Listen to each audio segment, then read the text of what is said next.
ভোটের আগে তো আগেটা ভালো লাগছে যারা পাড়ার সিট পেয়েছে ওই দিকে একটা মাইক্রো সামনে ছিল বুঝলে ড্রাইভারের সিটটা আর পাশে একজন ও টিকিট পাইনি ও পাশে বসে আর পেছন বসে কোন ওটা ফিরে দেখো ওদের বাড়াতে তিনজন মিলে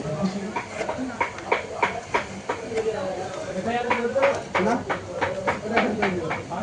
ওটা কি লকডাউন ফিলিপিনে কন্ট্রাক্টর হাতে ব্যাগ দিতে টিকিট দ্বারা গেছে তাহলে টিকিট দিন টিকিট দিলে টিকিট দিতে যাবে ব্যাপার করো টিকিট দিতে যাবে তো করো মানে 500 টাকা 10 ইয়ারে বলছো তো 1000 টাকা তো টিকিট আমাদের মতো লোকজন কিনলি জ্ঞান না আই যারা তো 500 টিকিট কিনেছি তার মানে 4000 টাকা 4000 টাকা আপনি দেবো না আই যারা সিট নিতে সিট কিছু পারবো না পাতা তুলে পাতা লাগছে